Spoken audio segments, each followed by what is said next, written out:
Last time on Mims and Maim. Let's make sure we're still recording, girl. We are still recording, girl. Oh, Lord. And now, the conclusion. The hole at the center of this donut. A donut hole in a donut's hole.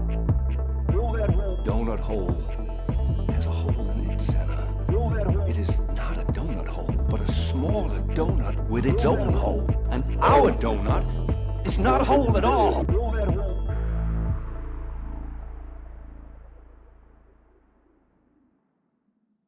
Hey, girl. Hey, with your hairstyle rooted in Jesus. Rooted in Jesus! Yay! My hairstyle definitely screams out tenor. Yes, honey. Yes. Yes, ma'am. Mine screams out no rhythm, so here we are. Fascinating rhythm, gotta be on the run. Fascinating rhythm, gotta have some. Yes, honey. Yes. So last night's musical title for improv was called Bye Bye Twitter, and it was great. It was actually better than I thought it was going to be. The highlight of the night was the Tumblr tango. So basically, they did a song about Tumblr trying to entice people over to Twitter, and there was just a lot of porn talk. Have you heard what Twitter's doing today? Oh no! Now what are they doing? They're removing links to other social media and link trees. Oh, so dear listeners, we may not be that active on Twitter for very much longer. It may be. Mims and Maim may be dead on Twitter because I don't know how we auto post up there. We our link trees are all up there. Right. You can follow us on Facebook at Mims and Maim. Instagram Mims and Maim. Who knew Meta would be the ones that aren't as evil as Twitter? It's really so that actually makes a lot of sense. I saw a post not about that, but a post in regards to that, and so I wasn't actually sure about the context of the post because it was like Linda Carter made a funny post about it. I do have a question though. I like questions. Is OnlyFans a social media? Technically, yes. Technically, being treated as one. Anyway, because you don't actually have to. I mean, that is true. Actually, you're right because that could have some real implications. And a lot of people losing a lot of money. Right, okay, Twitter, what y'all gonna do? That's exactly right. That's exactly right. Don't take the same fall that Tumblr did. I mean, Tumblr's allowing that back on their site now, and that's part of it's been because everybody thought Elon Musk was gonna ban nudes, right? Yeah, I didn't think so. I do. I think it's coming. I don't think or so. not coming, depending on how you look at it. Anyway, dear listeners, I don't think so because of all of the of his fan base. I don't think so. Dear listeners, we'd like to welcome you back to part 2 of our Christmas special while we're doing Knives Out. Numero dos. We're going to find out if there's going to be a numero trace or just numero dos after this. But thank you for coming back. Yeah. But before we get started, Maim, would you please open up a gift to find out what the next podcast we're going to do is? Dear listeners, we are going to do a new podcast called Mims and Maim Hidden Gems, where we go through some of our favorite ASMR. Some of our favorite smaller run TV shows. And if Maim can figure out how to get this thing open while put in a Ricola. Not sponsored. I'm just trying to do an ASMR. Well, you can't even hear it. So okay, never mind. Yeah, just get the damn thing out of there. Ooh, I'm reaching down into the sack. Reach down deep into that sack, girl, and pull it out. It's hard and angular. Oh. Ackum. Oh my God! Stop. Oh. So we're gonna do The Critic as our first run. You can watch it on, I believe, Tubi or Crackle, one of the two, with us. But it will be released on Patreon first, and then come out everywhere else later. So, dear listeners, this sitcom kind of changed. To be very honest with you. Yeah, it did. It changed our world. We were two very, very unusual young guys that did not have anybody around us that understood our humor, and then this came out. Yeah. And I learned something else about this. Yes. So, dear listeners, if you don't know anything about The Critic, it started off on ABC, made it through half a season, and got pulled over to Fox for a full season. Where it should have started to begin with. That's exactly right. Because he was a spinoff of The Simpsons. It followed The Simpsons as sort of the beginning of their animation Sunday, right? Yep. When they put it onto following it, Matt Groening lost his mind and said, "How dare you put this horrible show after my show and use the Simpsons as a lead-in for something that is destined to fail? How dare you?" Like, a tirade. Yeah, he was upset. He was. But, you know, he's kind of right in that, like it is not as good as... Oh, no, it's not Simpsons. A good one. It was at the time. Yeah. However, with what The Simpsons has become, he doesn't really have that much room to talk. I mean, technically, it wasn't... When I go back and I think about some of the episodes of The Critic, right? I think to myself how much it was actually a little ahead of its time. It was. And some of its humor, if you look at the humor, it's kind of like Rocko's Modern Life, right? Mm-hmm. Rocko's Modern Life is the template for all modern adult animation comedies. Mm-hmm. Like, and so it's like, but back then people thought it was weird. So it's like, I think in hindsight, we can look at it now, and this is probably a good time to do reflection on it now. It's like, that's true. Let's do this, because it's going to be, you know, they predicted how ridiculous the Jurassic Park franchise was going to be. And there it is. And some of the jokes, though, y'all, some of the jokes do not hit now. Like, they are of the time. But that's lots of things in the 90s, though. I mean, think about that's Friends, true. for goodness sake. Poor Friends is getting raked across the coals now because people are like, oh, wow, you guys really let all this fly? Yeah, but Gen Zers love it. They love Friends. They adore Friends. It's very weird. I didn't like Friends then. I didn't like it either. It was something that we would put on, though, while we're waiting for better stuff to come on. Like Mad About You?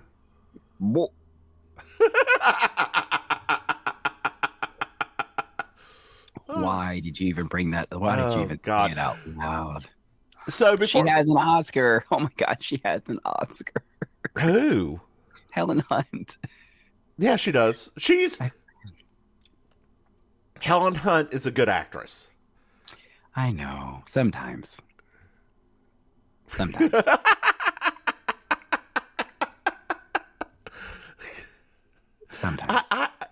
Look, she was great in Twister. Yes. It's difficult. It's not hard to shine in that movie. And she was good. I enjoyed as good as it gets. I enjoyed that movie too. No. I think that I feel like her winning the Oscar that year for that movie, I thought, you know what? If anybody deserves an Oscar, it's the person who had to put up with 7 months of shooting a movie with Jack Nicholson. I thought, yes, she deserves it. Yeah, you're probably right. Because that was like peak Jack Nicholson. That was when he was starting to get a little loopy. Yeah, that's so fair. You've got a very good point there. Throw that woman a Schlosker. Just give her a Schlosker. So, girl, let's get into this. We'll start with a recap, but then we'll get into it. I like a nightcap. This is part 2 of Knives Out. Choo, choo, choo, choo. So, previous, Harlan's dead. Linda had to work hard for everything. Marta's got some blood on her shoes. Walt has everything handed to him, but still wants more. Ransom we haven't met, but he was yelling a lot. Walt's son is a Nazi. Joni has been double dipping in Harlan's money. Did I miss anything? No, not so far. That's where we're kind of like at that established point. Yeah, and like we flashed out where Marta has blood on her shoes. That is she's sitting there after watching Murder, She Wrote. She's tapping her foot, and it zooms dead in on her with blood on her shoes. She got bloody shoes. She got bloody shoes, girl. She got bloody shoes. Come on, Cardi B, where you at? Do a cameo. Where are you at, Cardi B? Do a cameo. Could you imagine if, like, when they did the zoom, zoom, zoom, and then all of a sudden that song started playing? Oh, man. Speaking of zoom, zoom, zoom, did I ever tell you a story about that? About Zoom? Well, the song Rump Shaker. Anyway, I was at a wedding. I was at a white wedding. Not a white wedding. A white wedding. Ooh, white people. That was up on a hill in Philadelphia. Okay, we were in a park at a Underground Railroad stop, like the last stop in the north before Canada in Philly. It's a museum and it's a huge park around there. Okay. It's beautiful. Like it is beautiful, and you look over the park. It is absolutely gorgeous. But the house that's there was the stop. Anyway, so down on the ground level, there was a black family reunion, right? Okay. And they were playing some old school R&B. Yes. The naughtiest thing I heard out of them was Single Ladies. Oh, and it's not that naughty. And it was like, I'll sing that. You could barely hear it. Well, the white people were like, oh my God, that music is too loud. That music is too loud. They need to respect us and turn down their music during the ceremony. So they, being Italians, climbed down the mountain or climbed down the hill to tell this nice black family to please turn down their music because they are being loud. They march back up the hill.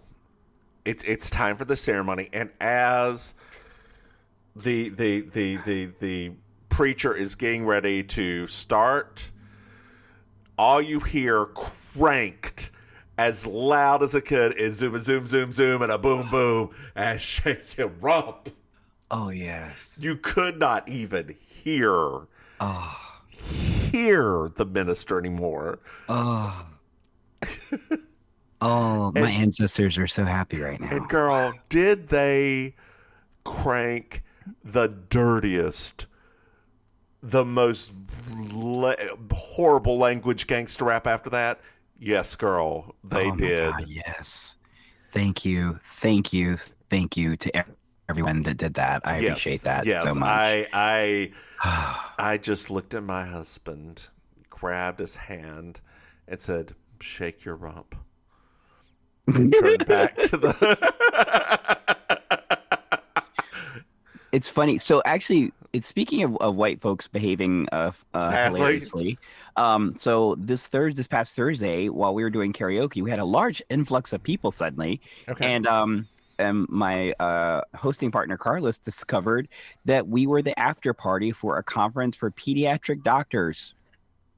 Oh, no. Talk about doctors behaving badly. Oh, yeah, no, they're the worst. The peak of it got when one of them decided to do Sir Mix-a-Lot, Baby Got Back. And I turned around because everybody's screaming like, oh, my God, I can't believe it. Oh, right? And all that was happening when I turned around was one particularly drunk white lady was basically like doing the butt. Like she was just shaking her butt. That's all she was doing. That's it. And but according to all of them, like that is the craziest thing they'd ever seen. I just turned back around. I said, they hope they tip me. That's Did all they? Did they tip you? A couple of them tipped me. A couple of them. A few of them. But not enough of them to deal with what I had to deal with. Mm-mm.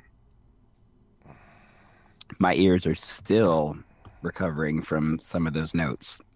Girl. Was there any country sung? There was a couple. Okay. Not a lot. So I'm guessing they're probably not from like the flyovers. Okay. so there wasn't a lot of that. There was just a lot of angsty white girl songs combined with the black songs that are okay for white people to like. I Will Always Love You. Yeah. A lot of that. So Single it was just, ladies. Oh my God, yes. I feel like we're on $10,000 pyramid. I'm trying to get basically you say black songs that are okay for white people to like. It was just a lot. So it was just very funny. Thriller. Every time they started screaming like something crazy was happening, I would turn back around again to see what crazy thing is happening. Sitting by the dock of the bay, wasting time. So just FYI for you to know this about that song. When a white dude wants to show off for his lady, that is the go-to song. I don't know why. I just noticed because they can whistle. Anyway, we're at the security shack. Hey, Shack. And they're watching a video of the night that Harlan died. Yes. To see if anything happens. Mm-hmm.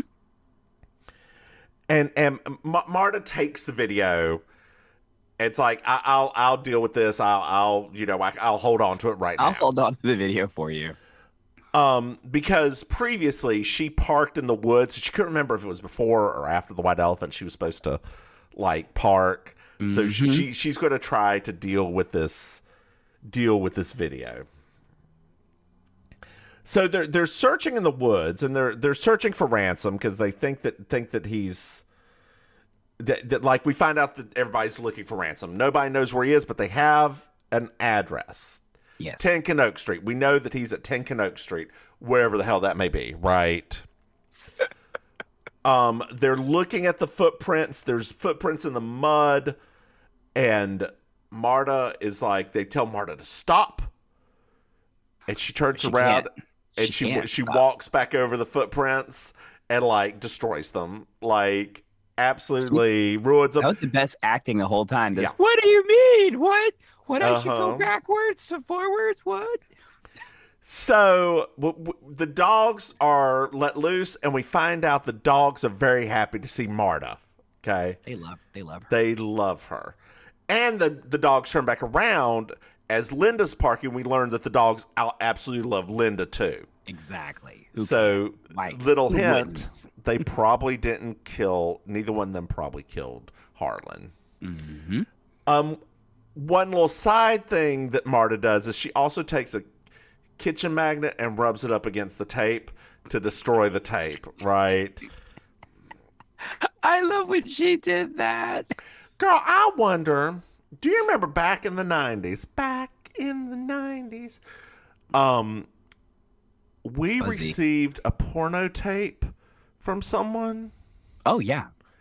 I am wondering if that is still somewhere in my house. Oh, Lord. I don't think so. I don't know. I think I took it back. I made a copy. You crazy? Oh, okay. I forgot we used to do that too. Of course, girl, I had a camera and a video camera, and I would, yeah. No. You okay? No. That sounds like I took a video of the thing. That's not what I meant. I used one on the record and one on the play. I know. I was just a visual for picture my teenage ass sitting there with the little camera. I knew that that's not what you did, but just the visual that evoked. God, I mean, I'm glad I didn't. You think you could. Oh my gosh, that would have been amazing. Oh, that would have been. It would have been. It really would have been. I have a bunch of Betamax videos too. I wonder, Lord, can you even find a player or something for those? I made some joke about Betamax the other day, and somebody looked at me like, "What is that?" I was like, "I'm old." Have they not watched Cowboy Bebop? I guess not. They wouldn't realize. They wouldn't remember that stuff anyway. Okay, I guess that's true. Yeah, but it's just funny, like, because somebody was making some kind of joke, and I was like, oh, it was probably on Betamax, and they were just like, What is a Betamax? Yeah. So what is a Betamax? Like, who is this Betamax you speak of? Is that movie from Disney with the giant white thingy? Well, the wheel ringing's going to be at 10. Okay. Oh, okay. Okay. So, Marta and Blanc head to the study. Mm-hmm. And then Ransom shows up. Oh, ho, ho. Oh, you show up now. And the dogs bark at him. What? And I got a question for you throughout this entire thing. Just something. Who let the dogs out? No. Okay. Did it look to you like Chris Evans was wearing eye makeup? Like a subtle little, like, it looked pink over his eyes to me. I think that's... or is he just naturally pink-lidded? I think he's just naturally pink-lidded because I actually had that thought too, and I remembered that I had the same thought when I watched one of the Captain Americas. Is that another term for uncircumcised? Pink-lidded. I mean, if it's engorged. Oh wait, sorry.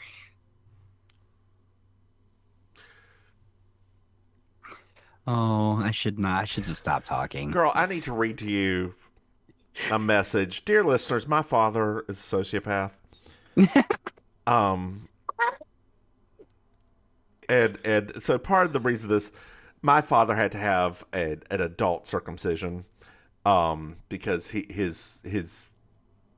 got infected, but that's beside the point. Yeah, girl, yeah. You ain't never told me that before. Oh Lord, he was out for 2 weeks. Adult circumcisions are no joke. Okay, dude. I don't know what happened to him. I don't remember. I think he got a zipper cut and then like. Oh Lord, it got infected. Yeah, Lord. So my father just sent me a message, and I'm going to read it to the people because this is how sociopaths act.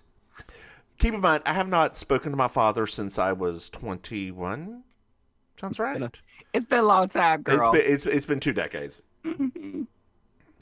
But I do keep him on Facebook so he knows that I'm alive, right? So he can see that I see the messages and like, because otherwise he starts bothering my friends like Maim. That was so weird. Here we go. Are you still alive?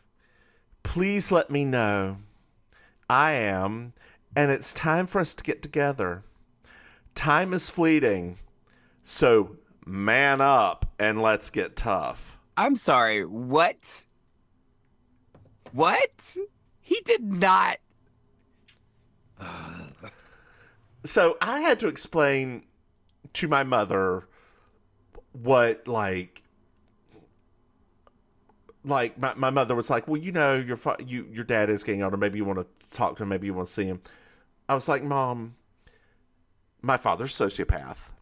Like, and the reason he says this is not because he wants anything to do with me necessarily. He just wants to make himself feel good. And seeing me would make himself feel good. There is no empathy there. It is not related to me at all. And like, I'm a failure in his life because he failed, and he's trying to fix that so he didn't fail, not because of my own feelings towards the situation. Girl. And I don't think my mother's ever like had it explained to her that way, and it kind of made sense. So after I mentioned that, she just quit bringing it up. Yeah. I mean, the fact that he put man up, I'm like, oh my God. Yeah, and like, not that my father was ever actually diagnosed with sociopathy, but I mean, most people aren't. That's true. Most people don't actually go to get any sort of professional help. Right, exactly. Because that professional help has to happen very young for it to have any kind of impact, really. Like it is. Oh. Lord, that right there is that's the hoot of the day for me, honey. That right there is man up. Man up. Just oh Lord, you said that's the wrong bitch right there. That's what I was like. Well, man up, like. It's like a category on Jeopardy. Things to say to the child that you don't actually know. Man up? to the homo child you don't actually know, right? Like, right. God. Man up to the kid that's successfully living their life in their 40s with a home, a spouse, a great job. Sure. Okay. All right. Yeah. But still, you're still tweaking at that childhood trauma. Thanks, Dad. Oh, gross. I can right now, if my mother's listening to this podcast right now, I can already tell you that she's sitting there with that face, that face that our family gets. Just that I knew it then. I knew it then. I just knew it. I knew it. Oh, God. Anyway. This is actually great for family trauma. This particular movie. This is a wonderful I know. deep dive. So we find out that the Nazi boy was in the bathroom, and all he heard was Harlan saying "my will," and Ransom saying "I'm warning you." Mm-hmm. And Ransom's in there, and he just turns to everybody in the room, and is like, "Eat shit, all y'all eat shit. Just eat shit, everyone." Ransom, honey, do you need a glass of water? Nah, I'm good, thanks. Oh, all right, great. So Fanny leaves the house and just looks and says "asshole" as she's leaving. Don't know what that's about. We don't know yet, so. But outside, the Blanc and Marta just sort of walking around. There's some comedy where the dog brings piece of the porch to Marta, or the piece of the trellis where she'd climbed up the day before and broke it. Yep. And so it brings back, she throws it away. Well, that dog brings Blanc part of the trellis. So he finds the fake window that Marta entered and exited out of, right? Mm-hmm. So we're at the will reading. All the families in there. And do you know who the lawyer reading the will is? No, who's that? That's Frank Oz. I don't think I'd ever actually seen Frank Oz. Frank Oz, like architect of our childhood, Frank Oz? Yes, that Frank Oz. Wow. Yeah, I don't think I'd ever seen him. Have you? I don't think I've ever seen him in real life either. No. I was like, what? That's Frank fucking Oz? Wow. That's wild. Mm-hmm. I got to go back and watch it again. Yeah. Because I need an excuse to go back and watch it again. Again, for the 12th time. I probably have had too many hauls now, so. Now you need some oats, girl. It was just there. I could not do it. I need to turn on a light in this room. Hold on. There's no light in this room. There's no light in this room. There's no light in this room. Dear listeners, Mims just exited for a moment to go put some lights. I can't believe you did a Hall & Oates joke, girl. I'm sorry. It's okay. It was just sitting right there. I was like, I gotta say it out loud. What?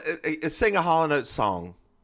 Oh, here she comes. Watch out, boy, she'll chew you up. Whoa, here she comes. She's a man eater. Next. I know a lot.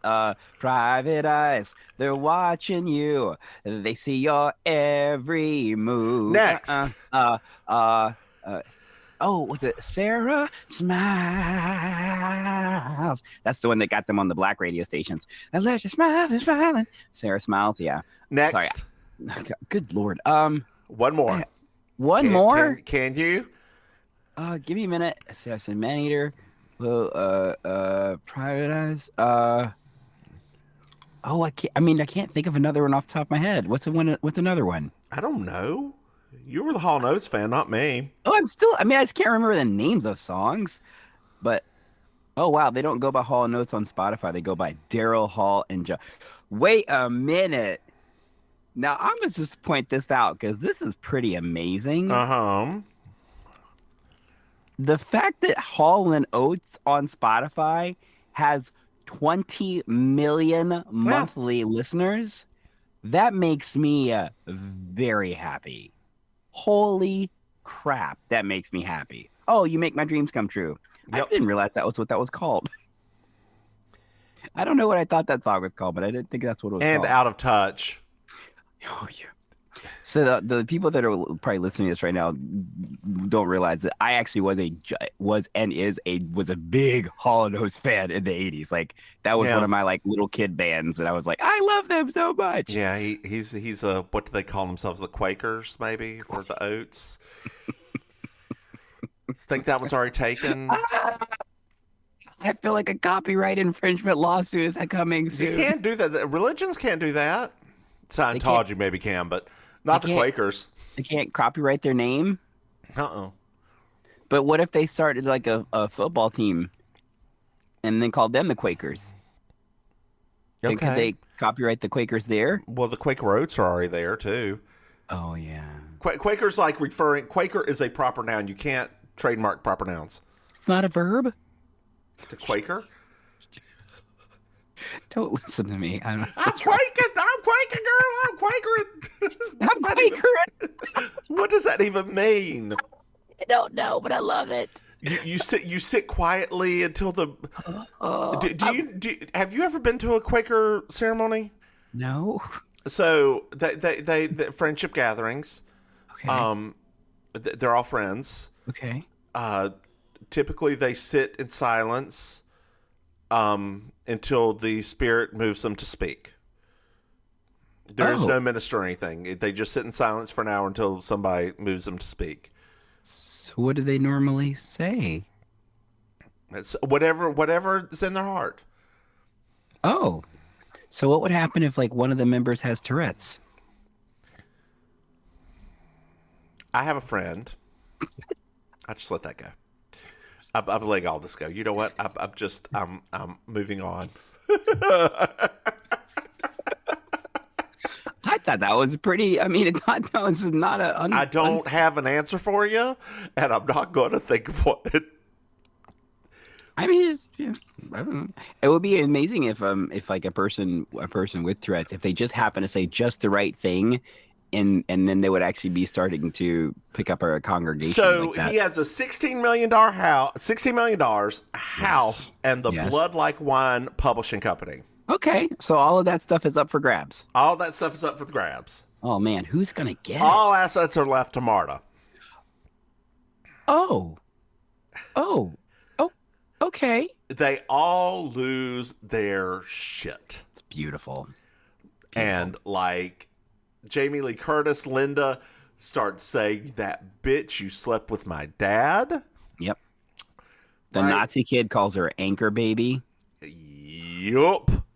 Which I was like, that's gross, guys. That is gross. I mean, Nazi kid's gross. I mean, he's gross all around, but that was like when we finally got to, like, because they'd only toyed around with it at first. That's when he officially, like, jumped the shark. I mean, toying around with that early conversation where they were all talking about the immigrants and like.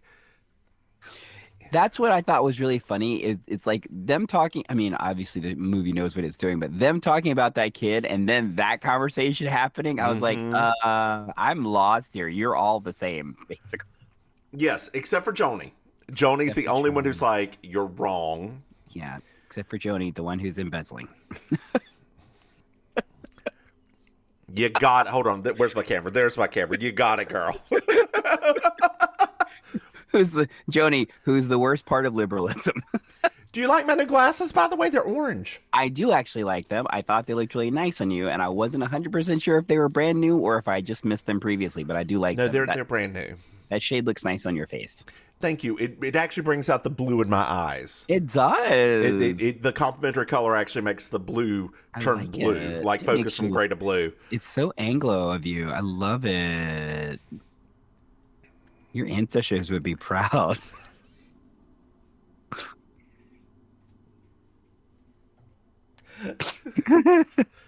Just can't even. It's just, and the thing is, it's probably a little bit of Jewish blood I have in me that's caught that did that. I know. Like, oh, God. Because I've got a little Ashkenazi Jew in me. Who doesn't? So, girl, I was at gay poker this past week. Yes. And they've all, my friends are crazy. They've been making fun of me for sleeping with a lot of Jewish people. Not just like, I don't know why. To my knowledge, I've never slept with a Jewish person. Okay. Not that I wouldn't. Just, it's not come up in conversation before actual sex happens. Like I've not really known what their religion is. Like, right. I don't and it's not like you send a poll after, like, hey, how did you enjoy your experience? Also, what's your religious affiliation? Just for demographic sake. And I was a so. Your mama don't listen to our podcast. You can say it out loud. Oh yeah, I had some fun back in the day. Anyway, so we as I was leaving gay poker, one of the people who don't know me that well screamed out "Happy Hanukkah," and I was like, they started laughing. Or like, he's not Jewish. He's like, oh, I just thought that. I don't know what's. Oh gosh, I'm like, so I just said thank you. And walked out the door. I mean, we have old Jewish lady spirits, so it's true. It's all there. Old black lady spirits, old Jewish lady spirits. They're just sitting there having a good old time. They are. At a delicatessen that I call my heart. Eating babka and fried chicken. Babka. Somebody actually asked that because I do that the voice a lot of times in improv, and they're like you do that a lot. Like, is that like a connection? I was like, well, actually, my grandmother was the housekeeper for a Jewish family in New York. I said, so it's just there. It's just there. So Marta leaves with Ransom, right? Yes, because everybody. Well, remember, because we're at this point now where the family is not just like a little angry; they're almost like physical to the point that she has to run away from them because none of them have anything, right? Nothing. And like in the scene where they're calling it out, they're like, "What about the house?" And then like the woman beside the will reader points out the bottom of the letter. Ah, yes, the house goes to Marta as well. Like, all of it. I thought it was really funny, too, like, the idea of, because I felt that, and it took me, like, watching this a few times.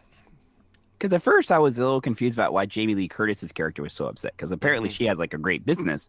But then, as it was going through, I was like, wait, does she have a great business? Because the way that they're talking about it and the way that she's reacting, it feels like, is the father propping up the business possibly? No, he's not. So why do you think she got so upset? Because I mean, she already because she was connected with her father and won the house. Because she's the one who's asking about the house. She's like, we still have this house. We still have this. Like that's why she was upset that she didn't get the house, a physical piece of property, right? Yeah. The money wise, she's fine. Got it. Yeah. I wasn't sure about that. I was like, I don't understand why she's that upset. Michael Shannon's character, I get that because, I mean, that's his entire life. Yes, that's everything. Literally propped up by the father. Boy, that guy can be creepy. So we're at the diner, and Ransom was like, hey, did you kill him? Because I could have killed him after remove the will, and I know he didn't commit suicide. I know you puke whenever you've eaten, and you just had a huge load of beans and sausage. Tricked you, girl. So she tells him everything. Everything. You told everything. Yeah. Yes, girl. Tell it, girl. You told everything. I'm just semi-voguing over here, y'all. They can hear the slapping. Oh, God. Exclusive. Club 96. Club 96. Oh, God. Oh, God. Girl, so I listened to our other Christmas podcast, like the one of Santa Claus, which you should go back and listen to. I did. You did? All 3 of them? Okay, good. Okay, good. They were they are, dear listeners, if you skipped over them just to get to this, they're pretty good. Like they are. We were on. We were off. We were on. we did not want to be there, but we did it for y'all. We were so appalled by that movie at that point. Well, Mrs. Claus has a sex cult. There's some racist reindeer who just don't want to go to Ethiopia because they're scared of black people. Oh my gosh. Something is wrong with us. It's true. So we're at the house. We're back at the house. Back at the house. The family's having conversation with the lawyer, and they're like, well, she won't get anything if she does this. The lawyer's like, no, that doesn't apply. What about this? So that doesn't apply. What about if she killed him? And he's like, well, no, she wouldn't get anything if you prove that she killed him. And then he's like, but I'm done here. Like, do y'all need me? No. Okay, bye. I'm gone. Whatever. Y'all figure this shit out. Deuces. Deuces. Drops that mic, walks out the door. Last we see of Frank Oz. Yeah. So we're back at the diner. Hey, girl. I won't tell anybody anything if you give me my cut and fuck my family. Just fuck them all. I don't remember him saying that. Did he? He says fuck my family. Oh wow. I missed that part. he does. Like he's pretty. Yes, that is direct quotes in my. Wow, Chris. Wow. Yeah, he's come a long way from was it Date Movie? What was the one where he had the whipped cream with the 2 cherries and the banana up his ass? Yes. Or the Human Torch? Yeah. Flame on. I feel like they always make that joke about Zac Efron. They're like, Zac Efron has been with me in every part of my journey as a gay man. That's how I feel about Chris Hemsworth because like his career in Chris terms Hemsworth or Chris Evans? Whatever, Chris Evans. His physical self and how he's matured over the years. I'm like, everything you turn into just happens to be what I'm also into. Yeah, I don't he was cute when he was younger. Mm-hmm. And as he's gotten older, he stole Ryan Reynolds' career, but as he's gotten older, I like Ryan Reynolds better. Oh yeah, no, I still like Ryan Reynolds better. Yes, but you're correct. He did take because Ryan Reynolds was on that trajectory. Yes, after Blade Trinity. Whew, girl. Penny. I just need to give a moment for Penny. Those abdominals in that chair. And the Amityville movie. Lord have mercy. He's not naked in that. He is shirtless in that movie. Is he? Yes, wearing long john pants. Oh, I don't remember that. Out there cutting wood. Oh, okay. Honey, you need to go back and revisit. I mean, no, that's a bad movie. I mean, it's a bad movie, but it's the body. But and on top of that, it's the body with body hair on it too, because he let that stuff grow out. Okay. It is. All right, Lance Morissette. It is the business, Penny. You knew they were together, right? I know. Okay. I know. Her and she dated a lot of Hollywood people. So Meg calls her. This part upsets me so much.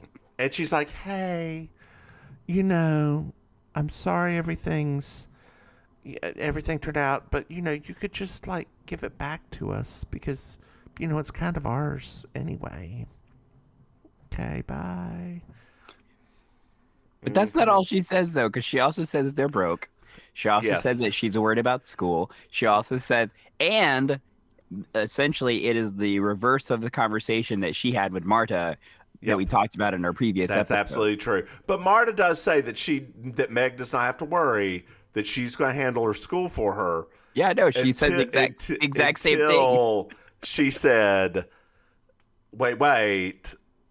But my family. Right. Nah, girl. Nah. It is kind of nice that little Nazi boy will have no money, though, ain't it? Isn't it nice? It is. You're like, oh my gosh, you're just going to end up just where you should. And also, we talk about what's her doodle, Walt's wife. What is her name? I don't remember her name. She's in Wednesday as the psychiatrist. She's a therapist. I love her. Yeah. Did you ever watch her and the other girl? Are you familiar with her? Yeah, what's the show called? I always want to call it by that other two girl show, but it's not that one. So they had a band too. Like right. They were a band before that. Yeah. If you find any of that stuff, it is hilarious. They did a little thing at a bar. Who said it? Kanye or Hitler? And this was about 5-6 years ago. Oh wow. Yeah. So it's pretty funny. Oh wow. Yeah. Yeah, they predicted it. So we're at Marta's house, okay? And TV reporters are like bombarding them. She's like, her mom's like, did you win all this money? What about me? You know, I'm undocumented. Is everything going to be okay? And she's like, Mom, I'll handle it. Her mother is flipping. Yes. Ouch. You just stay low, stay in here. I'll handle it. I'll handle it. So then we pan over to the mansion real fast. And Blanc meets old Mrs. Thromby and just sits down with her and is like, honey, I know it, like he's talking to her. He's like, I understand if you don't want to talk, but I'll just sit here with you a while until you decide to, ma'am. Ransom? What? No, sorry. This is Ransom. I'm just being Blanc. He has a little gravel in his voice, doesn't he? He does, but you actually do it really well since you already have a very effete Southern voice. Do I have a strong Southern accent? I didn't know. Okay. I'm joking. I know joking. you're joking, but for a moment there, I'm pretty sure the audience, for just a second, thought, "Is he kidding?" So the worst part is hearing myself back because dear listeners, I don't know if this is true with you, but I do not hear myself having an accent whatsoever. I don't think anybody hears themselves like that, though. And then I hear myself back, and I'm like, "Hey y'all, how you doing? What's new with you? Hi, oh my god!" I mean, it's the same. I mean, I will personally, in my own version of that as well. I never thought I had an unusual in the South. I never thought I had an unusual speaking voice, and then I heard myself. I was like, "Okay, I get it. I get it now. Why nobody thought I was from there." You have no accent, really. Like it is very bland, white, middle of the road. When I went to school and we had to start doing the broadcast stuff, I was like, "Oh, okay." Which is odd because your brothers didn't turn out sounding like you. No, they both do. Yeah. And it's very funny. So we actually just had a family meeting on Monday. Was it Monday? No, 2 days ago. Whatever. A family meeting? Yeah, we had a family meeting.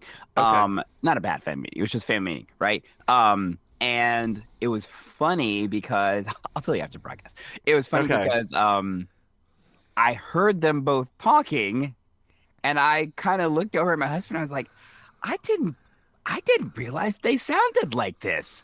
It was like, and then I got even more confused. I'm like, why do I sound like this? I don't understand. What's wrong with me? I don't even sound like my own siblings. So I don't know. I don't know how it happened. I still don't have a clue how this happened. Self-hate. The self-hating, that's the southern part of me. Oh wait, that doesn't check out. Yeah. It's check out technically. So we're back at Marta's, and Marta tries to sneak out the back door, and Walt is there in the hallway. This is my least favorite part of the movie because I felt like this was, it made me uncomfortable. So she asks if he asks if she's going to renounce the inheritance. And while he's talking, she notices a letter that was in the mailbox has nothing like written on the front. And Walt threatens her mother, to which she just says, I'm going to keep this money. And now I have all the lawyers and like I have the money. So all the resources that you had. So thank you. And goes back in the door, back in her house, slams door in his face, locks it. And Walt just looks defeated. That was the absolute wrong way to go about that, Walt. I'm sorry. It was. Like, you just that is just not the right trajectory. So she opens a letter and it says she's back inside, and Marta opens up this letter and says, "I know what you did," and it's a copy of the top part of toxicology report. Yes. So we pan over from this to the medical examiner's office. Mm-hmm. That shit's on fire. It's just burned down. And like, apparently this place does not keep any kind of electronic records. Like, apparently cloud computing has skipped over Boston. I felt like, I was like, this is totally a Murder, She Wrote episode suddenly. So Blanc is there because he's like, he was looking for the toxicology report on Harlan as well. And Marta's driving up, and she's with Ransom. And he's like, well, did the person leave you any other note with this? Maybe your email or anything? So she checks her email. Yes. And they give her an address and a time to go and meet, right? Well, she's there. She pulls up. She sees the fire at the medical examiner. She's like, "Oh no!" And Blanc turns around, sees her with Ransom, and they start chasing her. And Blanc's like, "Wait! Stop! And she's like, "No." And she's in her little Hyundai and drives as fast as she can. And there is a pretty good chase scene. Like, it was decent for a murder mystery. Yeah, it was. It was, especially when they actually get into the town and start like going back and forth through things. Yeah. So they finally go into a parking lot, and Marta like gets out and she thinks she's safe, and the police are there, right? Because it's a realistic chase scene, at least. That's what I really loved about parts of this movie, is that it did, obviously the guy that made the movie did that on purpose, but I love that they did not have anything be illogical. Right. Absolutely. So they take Ransom in, and LeBlanc joins Marta. Mm-hmm. Like he first LeBlanc asks something about Marta, and she throws up in a in a cup when he doesn't see her, and then he joins her. Which why he can't always smell this puke, I will never know. Especially in this scene, I was like, wait a minute. Yep. Because vomit has a smell to it. Yep. And that ain't nothing but a little McDonald's cup. That ain't gonna hold back the smell. Come on now. So they're driving back to the mansion, or to the police station. And she's like, well, I need to do a little pit stop because it's 10 a.m. And so she goes to Columbus Street with LeBlanc, parks out front, and goes through another building, goes around back, and it's an abandoned laundromat. Interesting. There's a case with all the documents in it. Uh-huh. And, well, no, it's a case with her, like, vials in it. It's her milk case, which was stolen earlier. Right. And there's someone in the chair. Who is that? Well, she pulls off the thing, and it's Franny with a huge spider crawling across her face. Oh, like a tarantula. Oh, I can't stand actually, that. That could happen in Western North Carolina with those fucking wolf spiders out there. Oh, we have giant ones like that here too. There's actually one right outside my window right now. It is about the size of about 4 quarters together. Yeah. You wave at it and say hello. I do that. I made a decision. I'm like, I'm not gonna be afraid of them because they keep telling me that they're afraid of me too. So they aren't.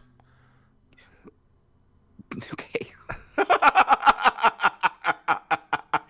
Who told you that lie? I They won't hurt you. Typically those kind of spiders won't hurt you. Okay. Right? They're not. It's not that they're not afraid of you. It's that they just don't want anything to do with you. Okay. That's just okay. That makes it better. You are not what they are after. Cool.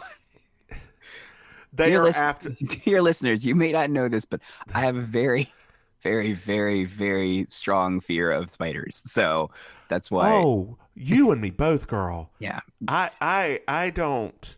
I think that's how. If I do have a heart attack, I think that's what's going to happen. By the way, I honestly feel like one day, and I can say this because this happened recently. One day, I accidentally walked into some webbing that I didn't know was there. And the feeling that I got, I thought, one of these days, that's going to go too far because I screamed. And I live in a suburban neighborhood, and I'm almost certain people thought some person was being attacked because it was too much. Were. I was being attacked. Girl, I was walking downstairs of my house, and I'm just walking along. It was first thing in the morning, and just a little tendril right in front of me comes down with a spider just saying hello. And I'm like, oh. I just turned around and went the other way to the kitchen.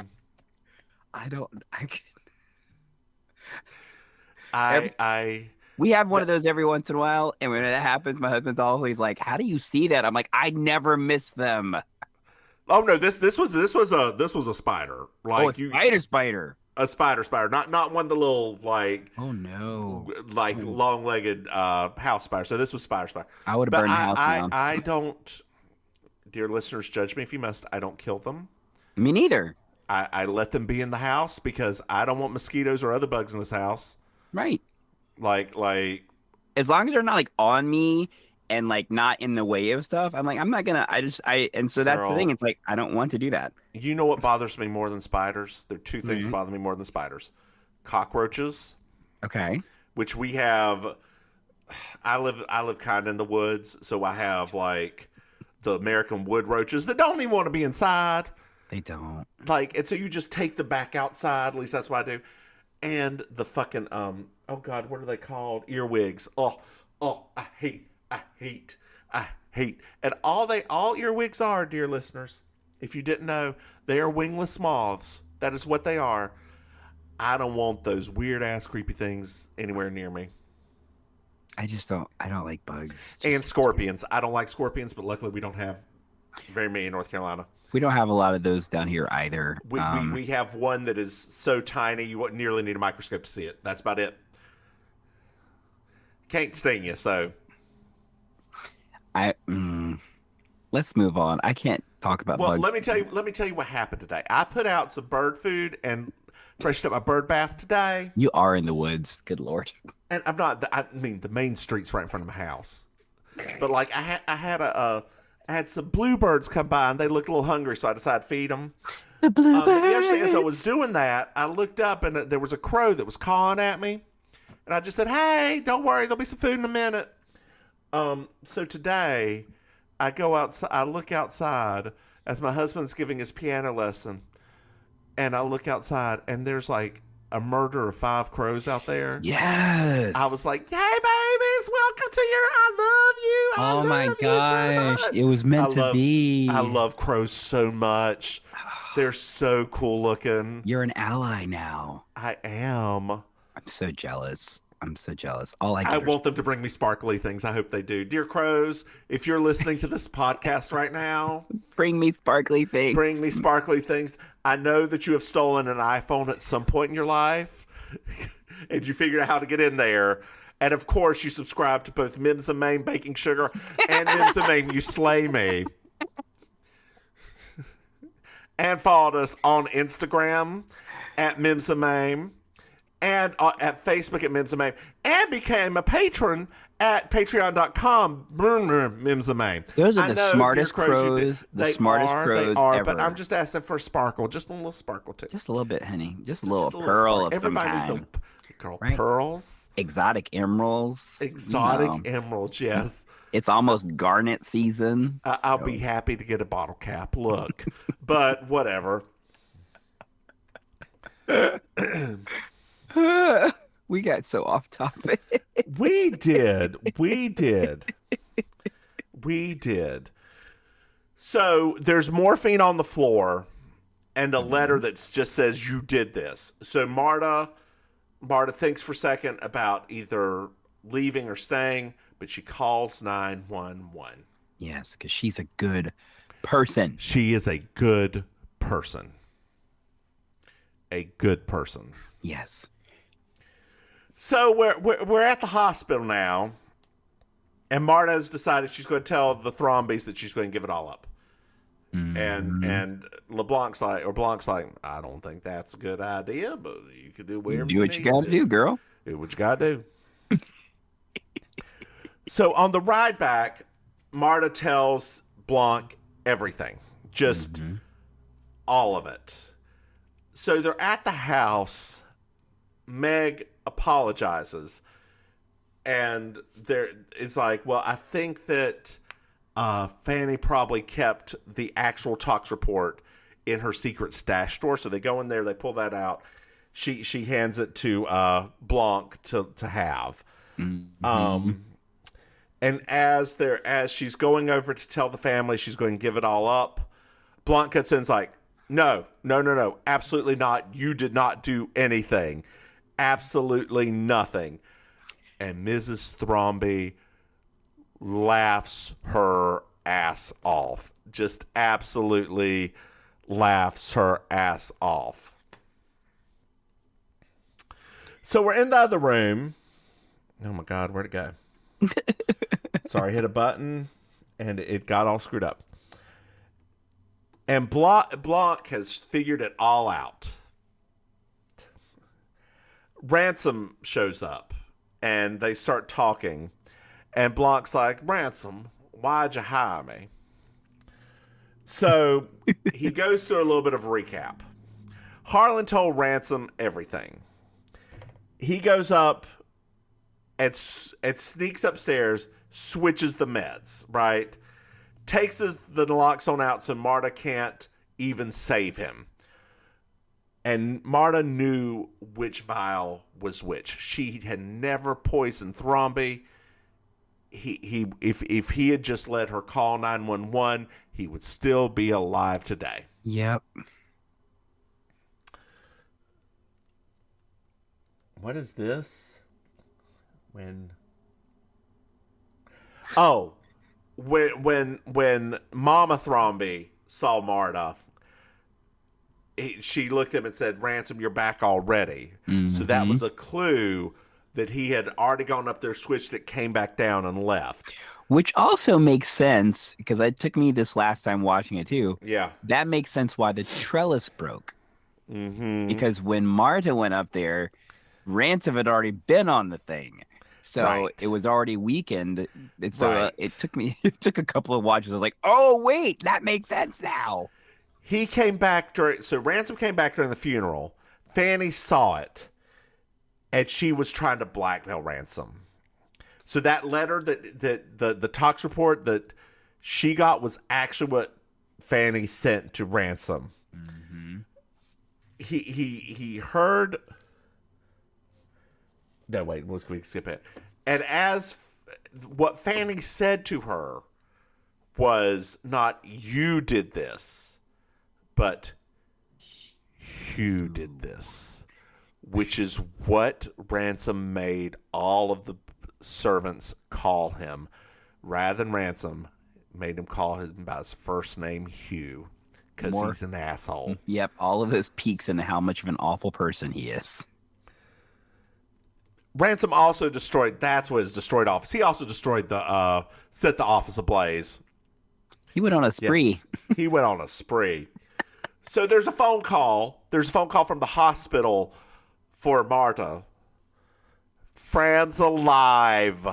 Oh my God, that's so great. I really thought she was going to die. She seemed really like she was going to die. So Ransom loses it. Absolutely lose it.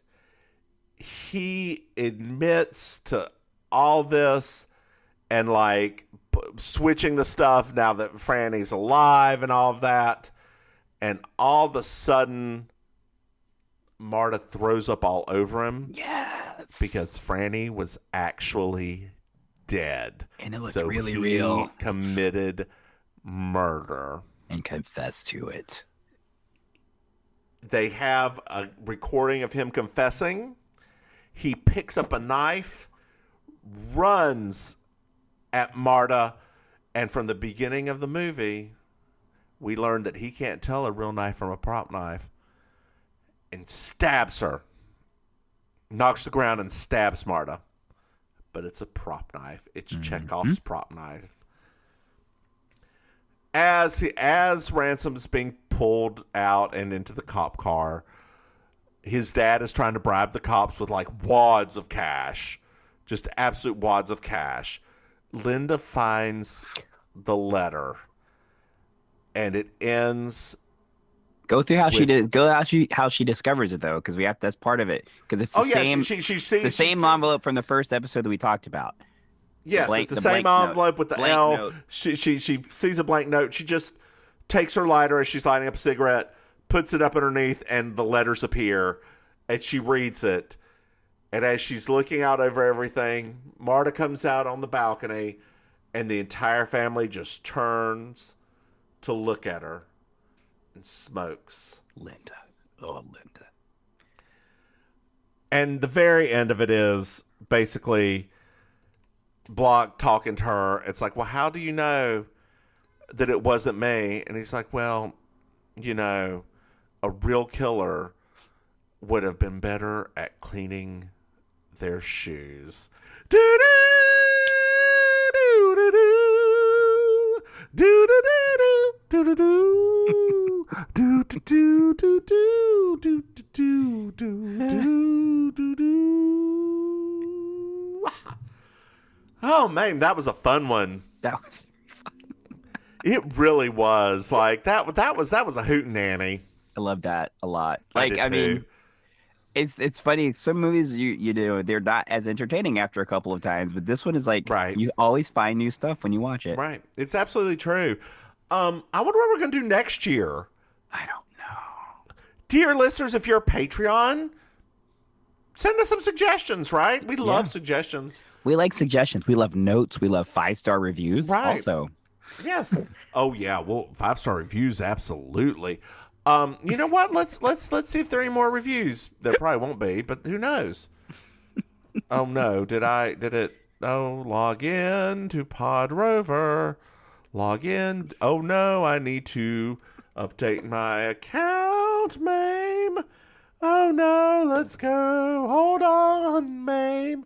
Talk for a second. Hello, dear listeners. Hello. In the spirit of the holiday season, if you or your loved ones need something to listen to while driving to your various holiday destinations, please don't hesitate to share links to You Slay Me and also Baking Sugar, the Designing Women podcast. They are the perfect accompaniment to your long drives to family and friends and celebrations around the continental U.S. and also Europe and Asia.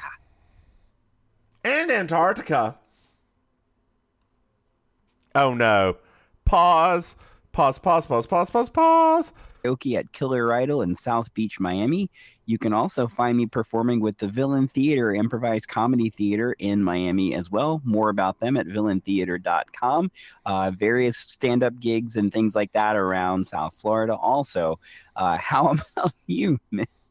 Hey, y'all. I'm the Divine Miss Mims. You can find me online at Divine Miss Mims. Hey, Maim. Yes. Did you know that we have Patreon? What? Dear listeners, you go to patreon.com. Mims and Maim. What else do I normally do at this point? Oh, hey, Maim. Yes. Did you know that we have podcasts? What? Dear listeners, you can find our podcast at Baking Sugar, a Design Women podcast called Baking Sugar, or a Murder, She Wrote podcast called You Slay Me, wherever you get your podcasts. Hey, Maim. Yes. Did you know that we have merchandise? What? Dear listeners, if you go to mimsandmaim.com, you can get a shirt or some shit. Hey, Maim. Yes. Do you know what I love? No.